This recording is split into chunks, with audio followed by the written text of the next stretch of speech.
mundo las condiciones de pobreza en que vive a diario una considerable parte de su población, y debido al paso del fenómeno atmosférico de pobreza extrema, con carencia de necesidades básicas como agua potable, comida, facilidades sanitarias, cuidados de salud, vivienda e información.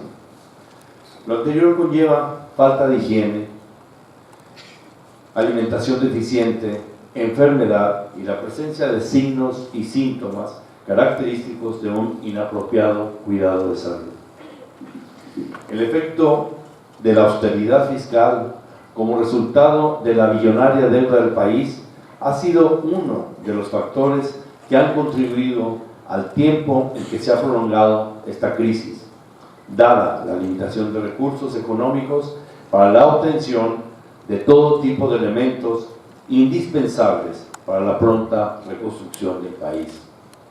Otros factores que se deben de analizar son el tímido respaldo de los Estados Unidos hacia uno de sus territorios en el que habitan más de 3 millones de sus ciudadanos, los impedimentos para la ayuda internacional, la rápida emigración de una parte significativa de la población y la idiosincrasia colectiva del pueblo puertorriqueño. El acceso a las facilidades médicas estuvo en el primer momento de la crisis sumamente limitado, debido principalmente a la obstrucción de las vías físicas de movilización, con carreteras y calles obstruidas, la falta de combustible para los vehículos, la destrucción de muchos de esos vehículos, la carencia de recursos económicos para comprar combustible y la imposibilidad de transportarse físicamente para pacientes encamados o con discapacidades y sin apoyo de familiares, amigos, vecinos o medios públicos de soporte. Para algunos de estos pacientes, la dificultad de llegar a las facilidades para el cuidado de la salud significó la pérdida de la vida. Para otros, un empeoramiento de sus condiciones crónicas, lo cual a corto, mediano o largo plazo pueden ser trascendentales para su expectativa de salud y de vida. Las condiciones crónicas de muchos pacientes empeoraron significativamente, ya que perdieron sus medicamentos debido a derrumbes, inundaciones, y no pudieron obtener rápidamente reemplazos de los mismos debido a la imposibilidad en el transporte, al no poder localizar a sus médicos de cabecera y al cierre temporero de muchas de las farmacias de la isla. Aunque el gobierno de Puerto Rico implantó de inmediato medidas de emergencia para la atención de los pacientes, las cirugías de emergencia y la distribución de medicamentos, la magnitud de la catástrofe per se no permitió que las mismas tuviesen la efectividad prevista, precisamente por la dificultad en la movilización, la obstrucción de los caminos y la limitación en medios masivos de comunicación. Se puede concluir, analizando en forma objetiva el siniestro, que la asistencia humanitaria y médica de emergencia por parte de los Estados Unidos hacia sus ciudadanos en la isla de Puerto Rico pudo y debió de ser de mucha mayor magnitud en todos los aspectos.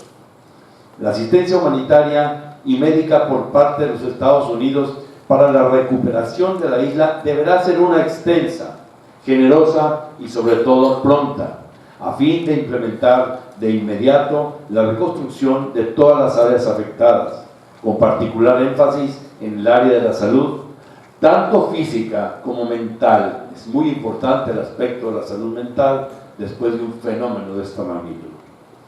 Se deberán de programar y establecer mecanismos que garanticen un número adecuado de profesionales de la salud para atender en forma óptima a toda la población de Puerto Rico, tanto en momentos normales como en momentos de crisis. Dada la situación geográfica de Puerto Rico y la inminencia de estos fenómenos atmosféricos, las autoridades sanitarias deberán de planificar para un futuro un óptimo manejo y distribución de las facilidades de salud y la presencia de profesionales que eviten que los habitantes de la isla se vean expuestos a carencia de medicamentos y servicios que pueden poner en peligro sus vidas o empeorar sus condiciones de salud crónica. Nuestra visión sobre el cuidado de salud al pueblo puertorriqueño incluyen un sistema universal de salud, capacitación profesional, creación de facilidades físicas, disponibilidad ante cualquier evento, accesibilidad inmediata y cuidado fundamentado en los más altos conceptos de la ciencia de la medicina y los principios del humanismo. Muchas gracias. Héctor y yo somos parte de un grupo de soñadores voluntarios de iniciativa comunitaria. Somos ronderos, nos consideramos como tal, y somos jóvenes visionarios con compromiso en nuestra isla. Nuestro compromiso durante la emergencia comenzó con el huracán Irma, y nos dimos a la tarea de organizar entre todos un refugio para una de las poblaciones que probablemente todo el mundo olvida en estos momentos, y es la población de deambulantes y adictos a drogas. Durante el huracán Irma creamos un refugio donde tuvimos aproximadamente 45 personas sin hogar. Durante el huracán María tuvimos aproximadamente 50, donde recibieron todos los servicios básicos, alimentos, tuvieron techo, seguridad, servicios médicos. Estuvieron recibiendo los mismos servicios por las siguientes 2 semanas. La semana, aproximadamente 10 días después del huracán María, fuimos convocados por el alcalde de Toa Baja por la gran necesidad que había luego de la inundación en el pueblo de Toa Baja, donde en medio del huracán hubo que desplazar aproximadamente 7,000 personas para llevarlas al lugar seguro. Y cuando llegamos a Toa Baja, lo que nos encontramos fue un reflejo, quizás un pequeño reflejo de lo que estaba pasando en el resto de la isla. Y con esto en mente, nos dimos a la tarea de alguna forma aliviar la presión que se había creado en un sistema de salud, como muy bien lo expresó Héctor y lo expresó el doctor Ibarra, y lo han expresado de los exponentes, que precisamente por las carencias a nivel económico de estructura, organización, priorización de servicios, colapsó en el momento más crítico de este país. No obstante, teníamos de frente la necesidad de miles de personas que dependían de un pote de insulina o un medicamento para la presión que no pudieron conseguir porque las farmacias colapsaron, porque los médicos primarios se fueron de la isla o sus oficinas fueron igualmente afectadas, por lo tanto no pudieron regresar a sus lugares de trabajo. Nos encontramos con el proceso burocrático del gobierno para prestar ayuda a las personas que más lo necesitaron. Así que decidimos nosotros eliminar el famoso red tape que se crea alrededor de todas estas ayudas, y con un grupo de voluntarios con el mismo corazón que nosotros creamos lo que se llama hoy en día la Clínica Bantioch, que en el lenguaje quechua maya significa gracias. El sistema de salud en Puerto Rico ha sufrido precisamente por todo lo que han mencionado los panelistas anteriores, pero particularmente por el fenómeno atmosférico de la indiferencia. En los momentos más críticos en este país, lo que se ha visto es indiferencia por parte de nuestros líderes, y se expresa a nivel económico, y las decisiones que se toman en pro de organizar nuestro sistema de salud han sido precisamente por la indiferencia y el desconocimiento de cómo debe funcionar. Y esto es bien sencillo. Nosotros practicamos la medicina desde la enfermedad. Tratamos la enfermedad y nos olvidamos de la persona. Cualquier estructura de salud tiene que ser enfocada en la persona, en el derecho universal del acceso a la salud, cosa que durante el huracán y los 3 meses posteriores no se tuvo. Pero María, como algunos queremos llamar a este fenómeno atmosférico y postatmosférico, sí destruyó mucho, pero también creó. Nosotros hemos creado un sistema de salud primaria paralelo al sistema de salud colapsado y hemos podido probar que después de haber tocado 7.000 vidas, no necesitamos millones de dólares para llegar a las personas que más lo necesitan.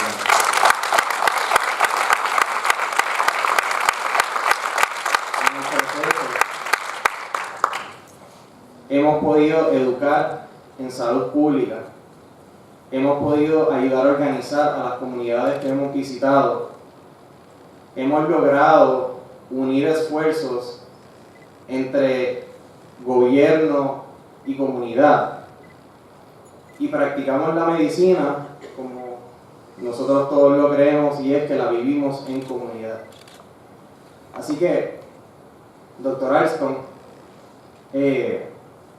tenga la certeza de que a pesar que estamos pasando por una situación económica que todo el mundo muy bien ha expresado y no hay la necesidad de repetirlo, habemos muchos otros que estamos creando desde nuestra propia crisis la solución para nuestro país, y lo que necesitamos es simplemente que nos den un poco de ayuda.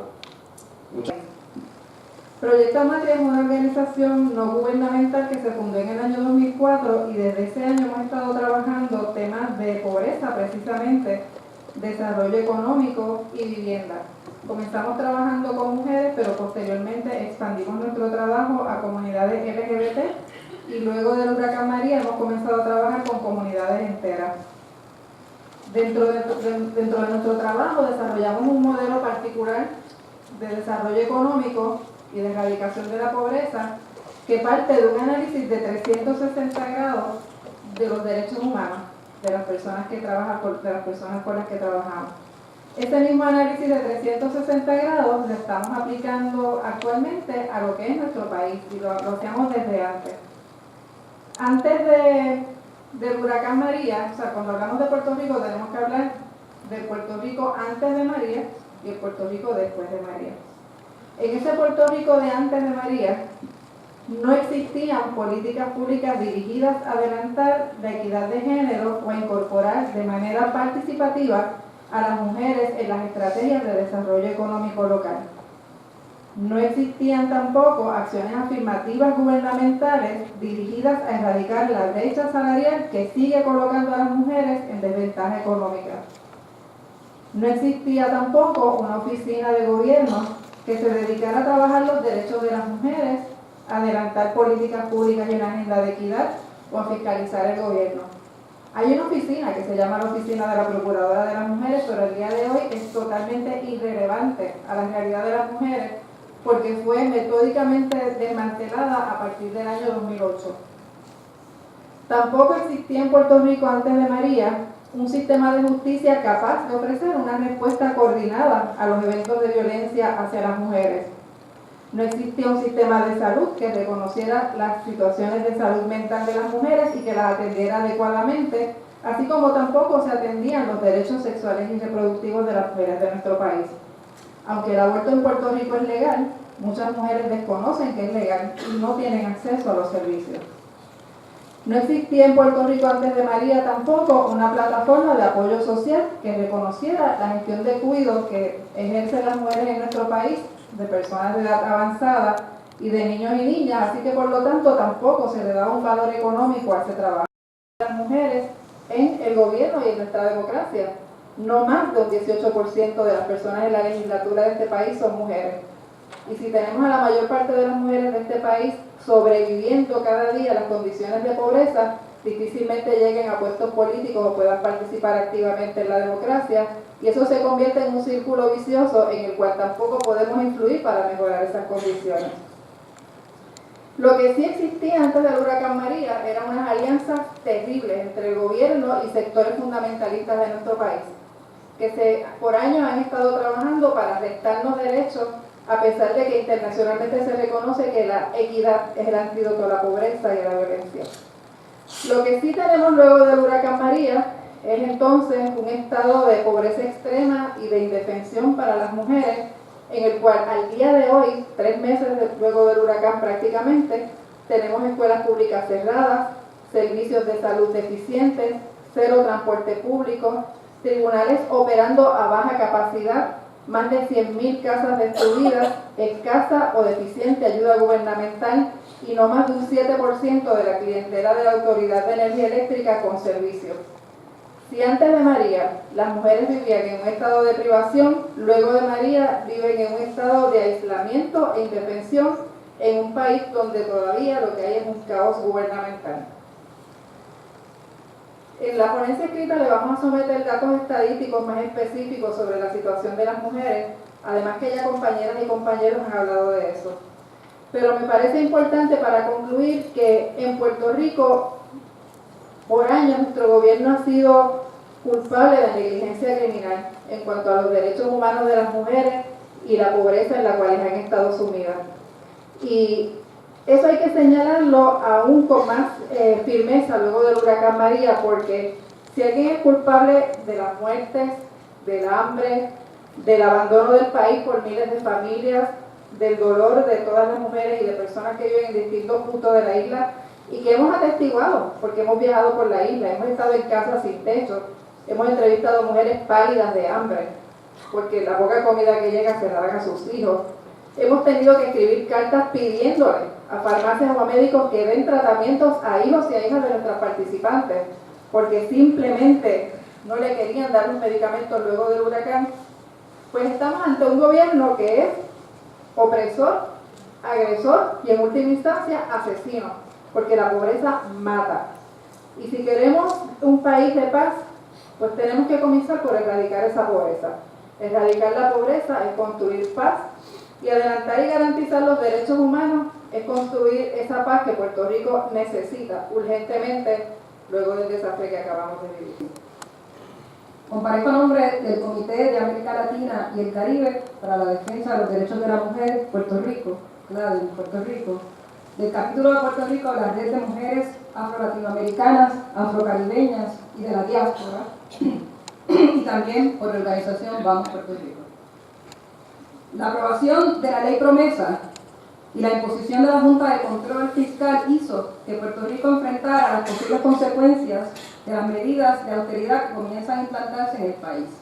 Y estábamos estudiando los efectos de todo esto cuando sufrimos en Puerto Rico el embate de 2 huracanes de fuerza catastrófica. Quedó en relieve aún más la cara de la pobreza de algunas personas que algunas personas prefieren negar. Igualmente enfrentó el país la realidad del gobierno de Puerto Rico sin una reacción rápida ante las necesidades apremiantes de techos, agua, comida y salud de una población que en términos generales fue afectada en todos sitios. Igualmente las autoridades federales y el gobierno de Estados Unidos, su ejército y agencias como FEMA tampoco representaron una respuesta rápida y eficiente a las necesidades del pueblo. Tenemos un país devastado en su infraestructura y de frente a la pobreza y a la desigualdad económica que impactan las garantías de los derechos económicos, sociales, culturales y ambientales de las personas y de manera agravada a las mujeres, la niñez, especialmente la niñez con diversidad funcional, las personas de la comunidad LGBTI, migrantes, envejecientes, entre otras poblaciones. La respuesta del Estado de Puerto Rico y de Estados Unidos fue lenta en las comunidades que lo perdieron todo, muchas de ellas comunidades pobres y negras. La esperanza de las personas que creyeron podían esperar que llegara ayuda rápida se convirtió en desesperanza ante la lentitud y la burocracia de las entidades a cargo de manejar la emergencia. La respuesta primera para no morir fue la de las mismas comunidades y de las organizaciones no gubernamentales, tanto de Puerto Rico como de fuera de Puerto Rico. El manejo de la emergencia en Puerto Rico por parte de Estados Unidos ha sido uno de implicaciones racistas. Comentando esto, una estudiosa, Frances Negrón, nos dice: la respuesta del presidente al huracán es consistente con la historia colonial estadounidense. Esto se mantiene tanto en la lentitud y la limitada asistencia durante el huracán María, tanto como el hecho de que cuando los líderes sociales locales lo criticaron, Trump se defendió invocando los estereotipos raciales centenarios de los puertorriqueños como flojos e ingratos, que querían que se le hiciera todo por ellos. Aunque el tema de la raza y del racismo es uno que no se reconoce adecuadamente en la isla como nación, lo cierto es que frente a Estados Unidos somos un pueblo de color. Es decir, no somos percibidos como un pueblo blanco, aunque en los censos de Puerto Rico las personas se hayan identificado mayoritariamente como personas blancas. Las imágenes de la destrucción masiva de Puerto Rico luego del huracán era aún más dramática en las comunidades y pueblos donde mucha gente quedó literalmente en la calle. Estamos hablando de comunidades que sufren la desigualdad en el acceso a la vivienda, a los alimentos, al agua, a servicios de salud, a educación, el acceso a la justicia, a la energía eléctrica y las comunicaciones. Todo eso colapsó con los huracanes en todo el país. El pueblo de Loíza, por ejemplo, el pueblo de Loíza, llamó la atención desde el huracán Irma por los efectos en las frágiles viviendas y luego con el arrasador huracán María, que terminó de devastar lo que quedó del pueblo. Loíza es un pueblo cuya población es mayoritariamente afrodescendiente y un pueblo pobre. La urgencia de cubrir las necesidades básicas de la población tuvo una respuesta estatal y federal muy lenta. En el caso de comunidades como Loíza, los daños al ambiente ocasionados por los desastres naturales representan la pérdida, además de su sustento mismo, los huracanes, del sustento mismo del cual viven. Son mayoritariamente personas de muy escasos recursos, son mujeres, 3 de cada 5 migrantes que llegan a la isla son mujeres, vienen en condiciones, ¿verdad?, vienen a través de, en Yola, lo que conocemos como Yola, en condiciones que no son, ¿verdad?, las aceptadas por quienes controlan nuestra frontera, en este caso Estados Unidos, para tener una entrada en lo que llaman incorrectamente ilegal. El perfil de este inmigrante es que además de su baja escolaridad ya son migrantes internos en su país, donde migran de zonas rurales a las ciudades, buscando mejores oportunidades de empleo. En Puerto Rico empiezan a trabajar trabajos del sector terciario, o sea, empleadas domésticas, empleos de construcción, empleos de cocina.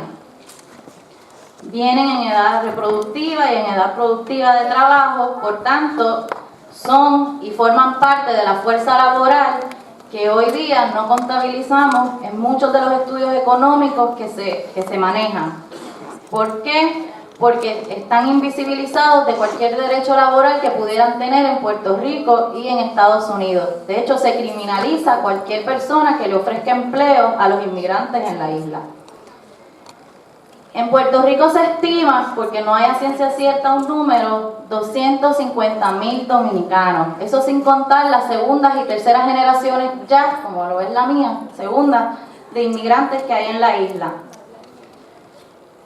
En cuestión al acceso a la salud de esos inmigrantes, hay un encarecimiento de los servicios. Los centros 330, que eran unos centros de servicios gratuitos en la isla, muchos de ellos han sido privatizados.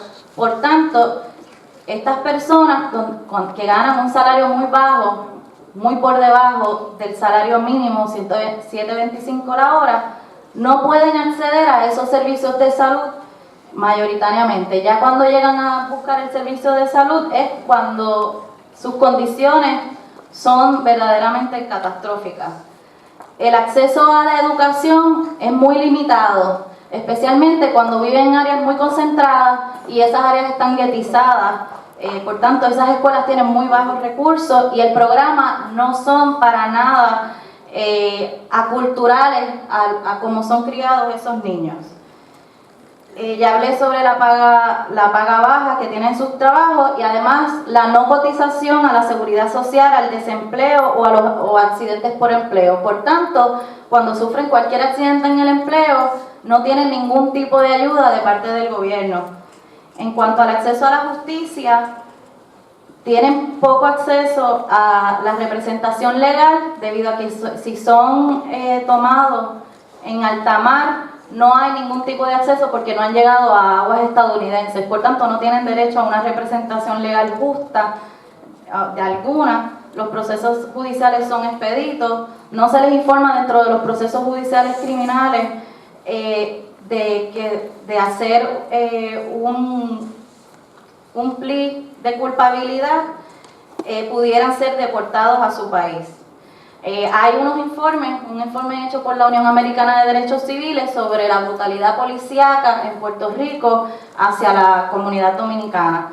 En fin, para un poco terminar, en cuanto a los huracanes, esta comunidad ha estado devastada, mucho más que todas las comunidades de las que aquí se han hablado. ¿Por qué? Porque no han tenido ningún tipo de ayuda de las que ofreció FEMA, por su condición de indocumentados, porque el daño en sus hogares, que eran muy pobres, no han podido ser reparados, porque ese arreglo les pertenecía a los dueños de esas propiedades, a las cuales ellos no tienen acceso a ser propietarios. Porque hay una baja en los empleos para las mujeres por falta de la electricidad y por falta del agua en los hogares donde ellas hacían esas limpiezas.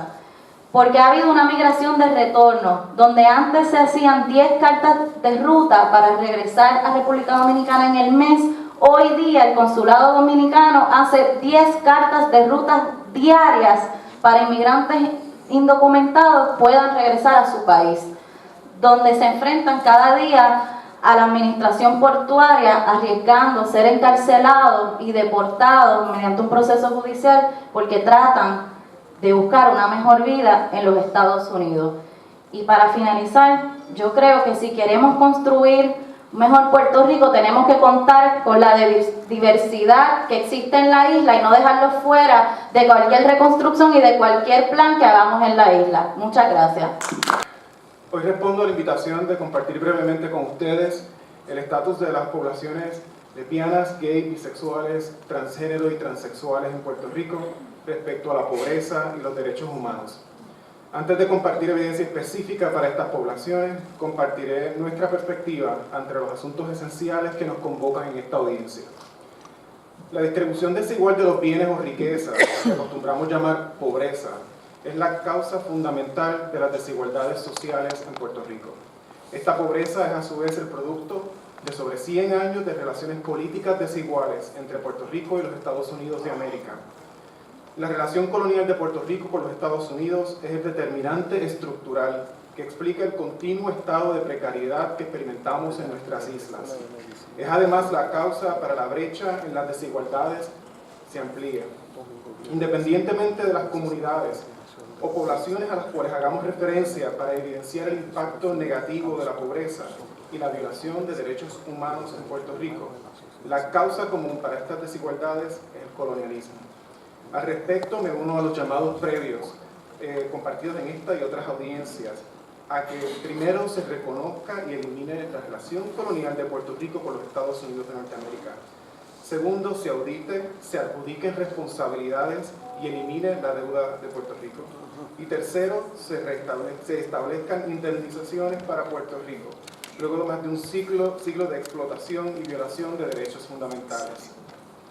Desde nuestra perspectiva, si no se atienden estos problemas fundamentales, no haremos otra cosa que poner parchos y no resolveremos las causas de las desigualdades que observamos en diversas poblaciones. Si consideramos de forma específica las desigualdades sociales de las poblaciones LGBT en Puerto Rico, podemos identificar que la pobreza, la violación de derechos humanos, incluyendo particularmente el acceso a la salud, la exclusión social, son las razones fundamentales para que estas personas no estemos en igualdad de condiciones que otros y otras en Puerto Rico. Estudios realizados por nuestro equipo de trabajo evidencian que el estado de pobreza que se observa en nuestro país también se observa entre las poblaciones LGBT. Aún más, este estado se recrudece ante retos significativos para el acceso y la retención a servicios sociales, tales como la educación y la salud. Esto a su vez provoca otras desigualdades como pobre acceso y condiciones de empleo, o la ocurrencia de enfermedades y condiciones de salud que de otra forma podrían ser prevenidas o tratadas a tiempo. En general, las poblaciones LGBT en Puerto Rico son pobres, tienen dificultades de acceso a educación, podrían tener mejores condiciones de empleo y sus condiciones de salud están más deterioradas en comparación con poblaciones heterosexuales. Ante eventos naturales como el paso de huracanes por nuestra zona, solo podíamos augurar que la situación previamente expuesta empeoraría. Las condiciones que observamos luego del paso del huracán son el resultado de desastres naturales y desastres creados por humanos, incluyendo banqueros e inversionistas predadores. En nuestras comunidades, particularmente de personas LGBT, el dolor, el abandono y el desasosiego aún existen. Así lo hemos podido experimentar a través de un proyecto Huracán que se ha realizado a través de la organización COAI, donde hemos visitado a personas en nuestras comunidades LGBT que han sido desproporcionalmente afectadas por el paso del huracán. Así la experiencia de un joven trans que no tan solo tuvo pérdidas causadas por el evento natural, sino que su residencia fue vandalizada y luego desplazada de su hogar. Sin embargo, a pesar de que su familia la recibió, no pudo quedarse allí porque no era seguro. Igual hay otras historias, como una pareja de hombre gay en el sur de nuestra isla, que perdieron su residencia, no pudieron recibir acceso por parte del gobierno y luego de solicitar servicios continuamente, sus servicios fueron denegados. Hemos visto a través de este proyecto múltiples personas y solamente podemos clarificar que tenemos amplia evidencia de que estas situaciones no solo se recrudecen recrudecen la desigualdad, sino que aumenta la vulnerabilidad en todos los grupos de edad y en todos los espacios geográficos. Para finalizar, las poblaciones LGBT en Puerto Rico han estado y continúan estando en situaciones de desventaja social. Desde el entendimiento de la pobreza como causa básica de desigualdad, la experiencia de las personas LGBT es de limitados recursos, falta de acceso adecuado a servicios sociales y exclusión. Ante la evidencia científica y de la vida diaria, no debe haber espacio a dudas de que las personas LGBT en Puerto Rico están en precarias condiciones para el disfrute de nuestros derechos humanos fundamentales. Así que nos unimos al reclamo de atención a las inequidades políticas y sociales que impactan nuestro pueblo y exigimos apoyo en el reconocimiento de la libertad política, social y sexual para el desarrollo sostenible de nuestras comunidades. Gracias. Gracias por la oportunidad. Vengo en representación de la Federación de Maestros de Puerto Rico. Me acompaña Gina Morales, madre de una niña de educación especial. Voy a resumir lo que había escrito porque estamos cortos de tiempo, pero voy a hacer entrega vía email de todo completo. Es bien importante cuando hablamos de educación y de acceso a la educación, que es una situación que se ha privado a miles y miles de niños, no solo de ahora, sino bajo el yugo colonial de Puerto Rico, que ya lleva más de 524 años. Primero bajo el régimen español y desde 1898 del régimen de Estados Unidos.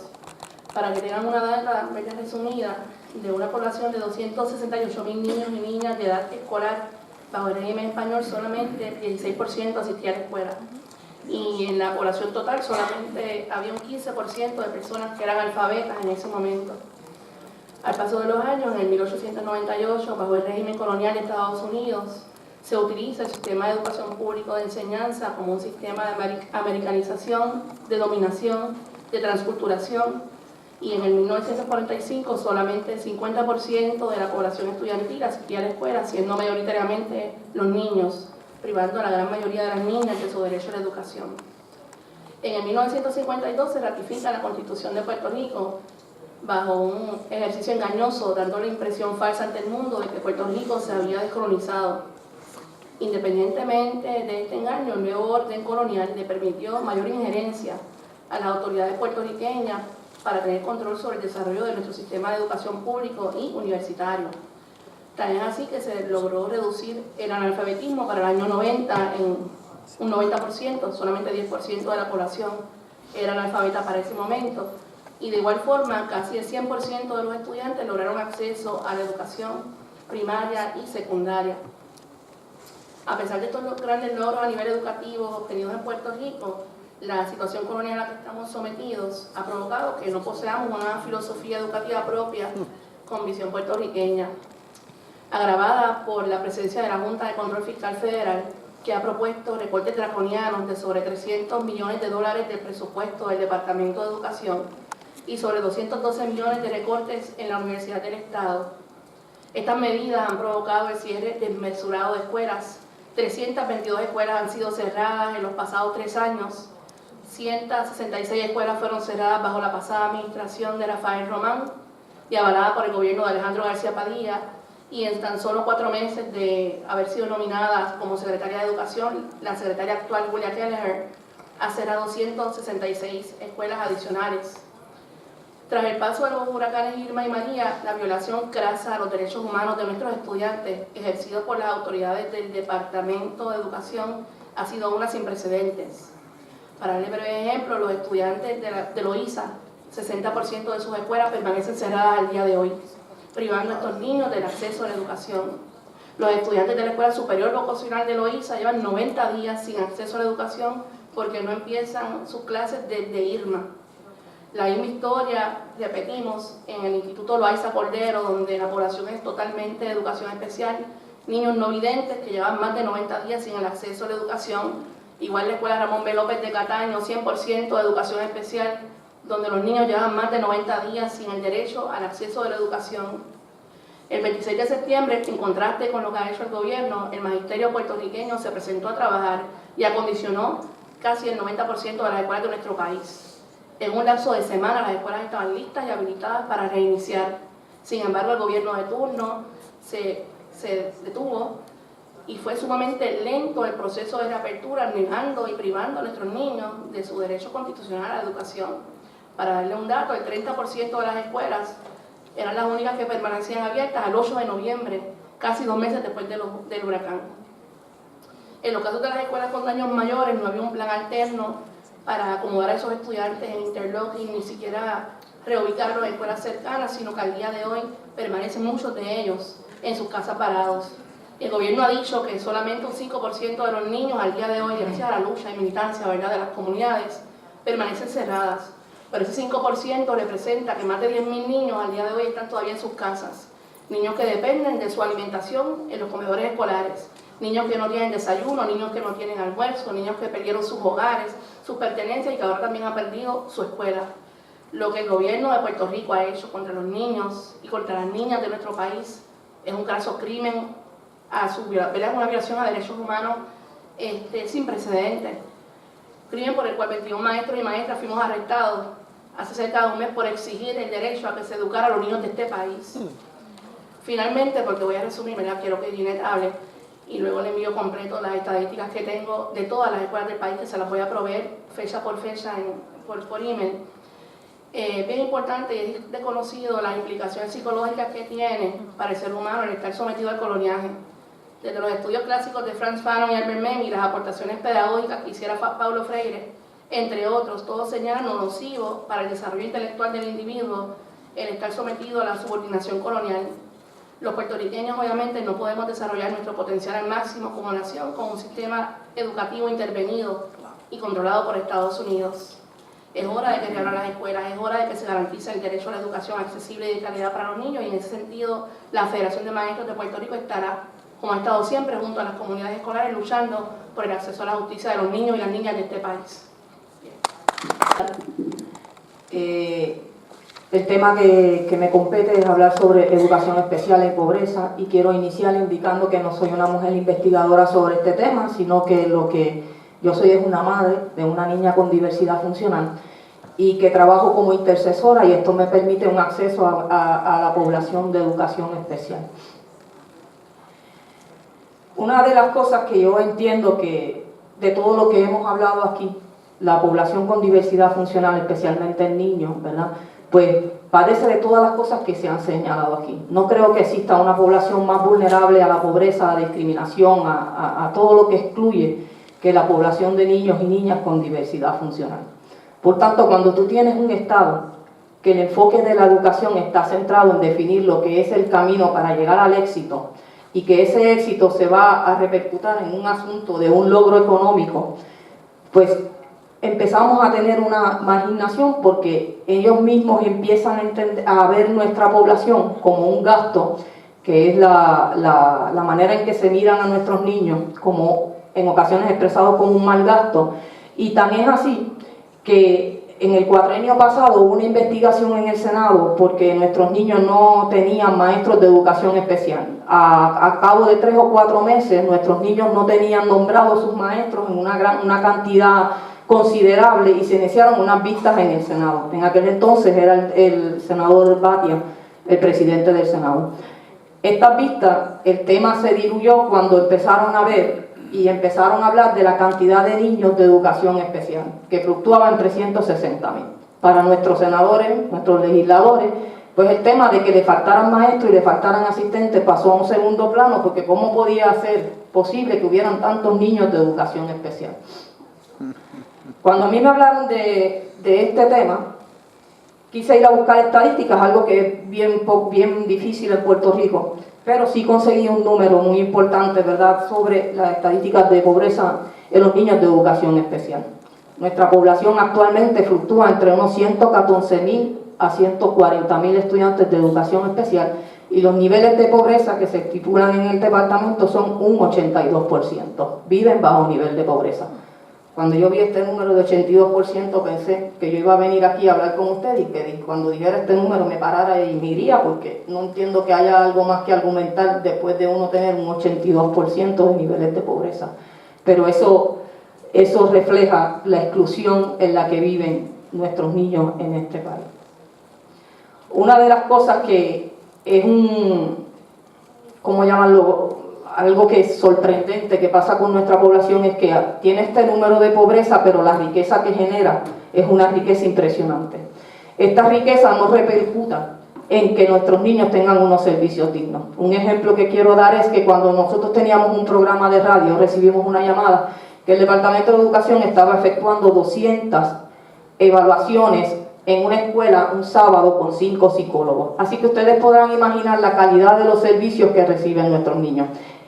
Creo que es el mayor problema que enfrentamos. No tenemos un departamento de educación comprometido en una visión rehabilitadora para nuestros niños, sino que son unas estadísticas numéricas, y si cumplimos con 200 evaluaciones en un día, pues se supone que estamos dando un servicio.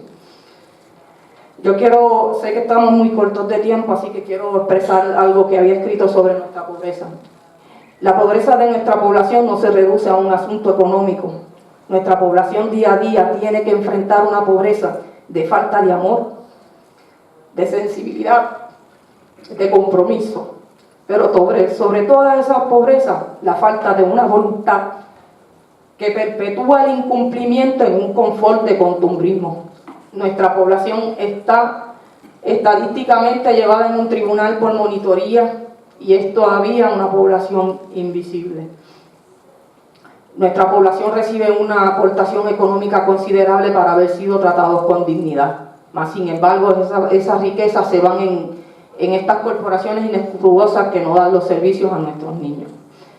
Y quiero terminar con algo que quizás la persona que debería estar hoy aquí hablando sobre este tema fue el licenciado Juan Santiago, que fue nuestro abogado que nos ha representado en el pleito de clase.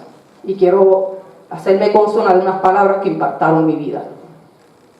Juan decía: vivo convencido de que el respeto a los derechos humanos de los niños y niñas de educación especial es el camino para el país que todos soñamos. Estos niños y niñas son el cimiento que nos construirá el Puerto Rico al que todos y todas aspiramos. Yo estoy convencida que el día que se respeten los derechos humanos de esta población, vamos a tener ese país que cada uno de nosotros soñamos, con la equidad que merecemos. Muchas gracias. Buenas tardes a todos. De parte de la American Civil Liberties Union of Puerto Rico y su director ejecutivo William Ramírez, nos gustaría darle la bienvenida formalmente. Mi nombre es Elines Cruz y conmigo se encuentran mis compañeros de internado Liliana Economou, Armando Torres y Carlos Rivera. Los cuatro somos pasantes en la Unión Americana de Libertades Civiles de la Facultad de Derecho de la Universidad Interamericana de Puerto Rico y la Universidad de Puerto Rico. Nos unimos a la ACLU y visitamos poblaciones históricamente indigentes para tener una idea de cómo fueron impactados por el huracán y la crisis económica. Esperamos ser portavoz para aquellos que no pudieron asistir y compartir sus historias aquí hoy. Sentimos que la mejor manera de expresar las complejidades de los problemas que presenciamos es a través de la historia de Doña Lili. La historia de Doña Lili demuestra cómo la tormenta agravó las disparidades y obstáculos ya existentes que enfrentan las comunidades pobres y olvidadas en todo Puerto Rico. Doña Lili es una mujer discapacitada de 63 años que vive en la comunidad colectora. En su comunidad las casas están todas amontonadas, hechas principalmente de madera, y los animales callejeros deambulan por ahí. Antes del huracán, Doña Lili tuvo problemas para controlar su asma crónica y otras complicaciones pulmonares. Esto solo se hizo más difícil después de María. Doña Lili requiere un nebulizador para controlar su asma crónica e intervenciones durante los ataques de asma severos. Sin electricidad, doña Lili no ha podido realizar las terapias necesarias para el asma. Además, muchos de sus medicamentos para manejar sus síntomas han sido inaccesibles, pues los recibía por correo y después del huracán dejaron de ser entregados. La casa de doña Lili es opresivamente calurosa. Mientras la entrevistábamos, se encontraba acostada en su cama con solo una sábana envuelta alrededor de ella porque hacía demasiado calor para estar con ropa. Incluso nosotros, como individuos perfectamente sanos, sentimos que nos desmayamos por el calor. Es aquí donde doña Lili pasa sus días después de María, sentada sola en una habitación calurosa, sin ventilación, espantando a los muchos mosquitos. El calor le dificulta respirar. Doña Lili limita su consumo de agua ya que necesita ayuda para usar el baño y no quiere ser una carga. Definitivamente enfrenta una combinación potencialmente mortal. Esto ha impactado la salud mental de doña Lili. Nos dijo que se siente impotente, con una profunda ansiedad hacia el futuro, y lo que más le preocupa es cómo ha tenido pensamientos suicidas. A través de un donante pudimos entregarle un generador de electricidad para que pueda realizar sus terapias contra el asma y usar simple abanico para controlar el calor. Unos días después, cuando regresamos para ver cómo estaba, sus nietos nos contaron cómo doña Lili sufrió un severo ataque de asma. Si no hubiera tenido el generador de electricidad para usar su nebulizador, temían que hubiera muerto en ese momento. La historia de doña Lili no es única. Hay muchos otros que enfrentan situaciones similares y muchos no tienen acceso a generadores ni electricidad. No tienen el lujo de realizar el tratamiento médico necesario, como el refugiado de 80 años con fibrosis pulmonar que después de un mes de que María azotara, aún no podía acceder a su tanque de oxígeno, a pesar de que se suponía que el refugio en el que se encontraba debía proporcionar la atención médica. O las docenas de otros que compartían miedos similares a los expresados por doña Lili. El temor paralizante del futuro, la impotencia y los sentimientos de abandono, ya que un mes después de María continuaron esperando en vano a que al menos un miembro de FEMA visitara a sus comunidades. Cómo las lluvias torrenciales filtraron a través de techos parcialmente o completamente dañados, destruyendo todas sus posesiones que podrían haber sido rescatados si solo les hubieran proporcionado una lona antes. La frustración aumenta aún cuando continúa inundándose a causa de los escombros que aún no se han despejado y obstruyen los desagües pluviales. Peor aún cuando esa agua a menudo está contaminada con aguas residuales, presentando un problema de salud para cada miembro de su comunidad y transformándose en un cultivo para mosquitos. Las comunidades que visitamos ya enfrentaban la pobreza extrema y los desafíos que vienen con eso, antes de María. El huracán solamente amplificó las cuestiones ya presentes. El huracán María ha venido y se ha ido, pero el huracán de la pobreza es implacable. Gracias. Puerto Rico, of the recinto Rio Piedra, of the established Rio Piedras campus, they are scared for their lives.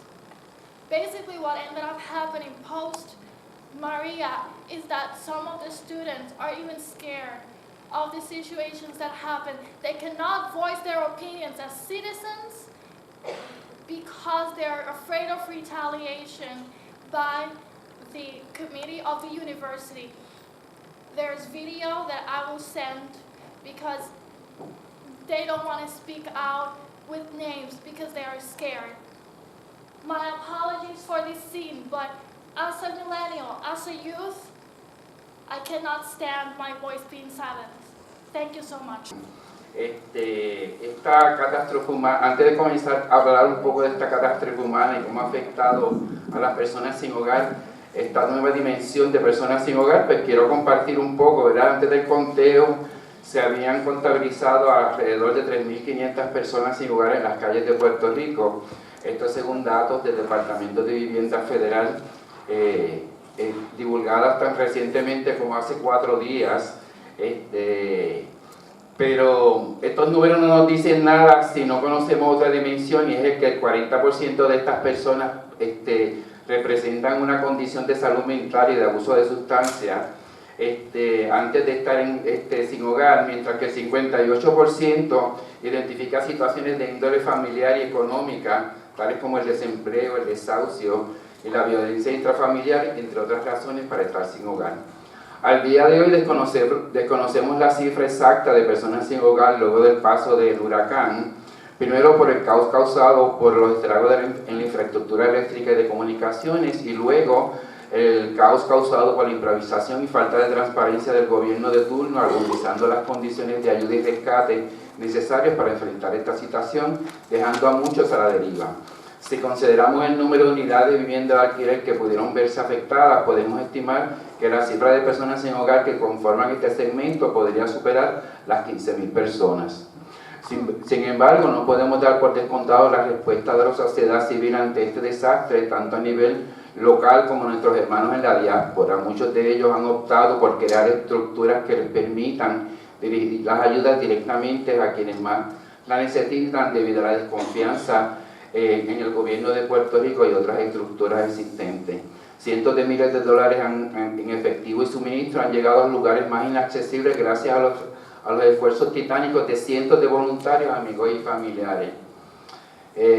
A los 81 días de este huracán, las cifras oficiales nos dicen que 790 personas aún se encuentran refugiadas en los refugios establecidos, hacinadas en escuelas y centros comunales en los residenciales públicos y operados por los empleados poco preparados para lidiar con la realidad que enfrentan, personas de mayor edad con múltiples incapacidades y precariedades, solos o acompañados, mujeres y familias enteras con niños y jóvenes desorientados, traumatizados, agotados, faltos de soluciones. Tenemos una pareja de 70 años donde ambos, una mujer amputada con una pierna amputada, con 2 hijos de 50 años con retardación mental en espera de un hogar y mirando el espacio con la mirada perdida, sin saber qué van a hacer, perdieron su hogar en los campos de Puerto Rico y no saben qué van a hacer para resolver esta situación.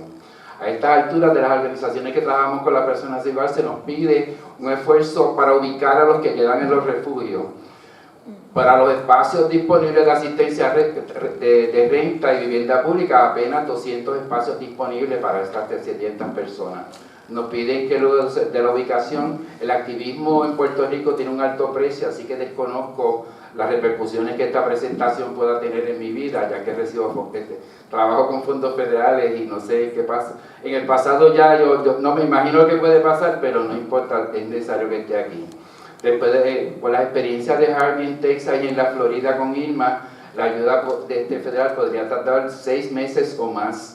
Por lo tanto, es importante que podamos tener algo inmediatamente. Nos preocupan de manera especial las poblaciones tradicionalmente marginadas y que viven rodeadas de prejuicios y discrimen, como las personas transexuales y transgénero y la comunidad LGBT, aquellos con el estigma de la enfermedad mental y el uso de sustancias, y aquellos que viven con el VIH y el SIDA, que también forma parte de esta marginación económica.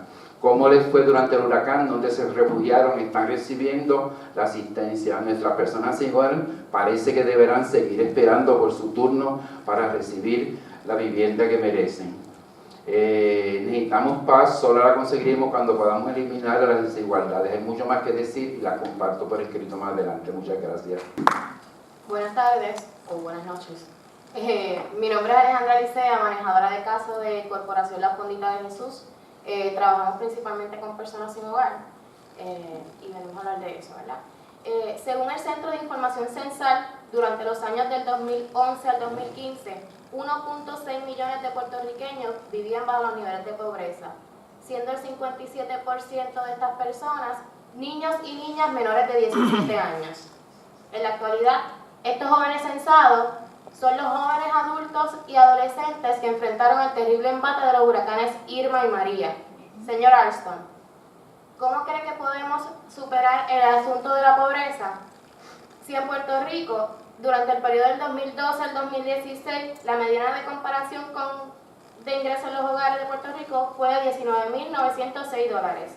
Esta disminuyó crasamente cerca del 4% en comparación con el quinquenio previo, cuando la mediana indicaba ser de $20,403 por familia.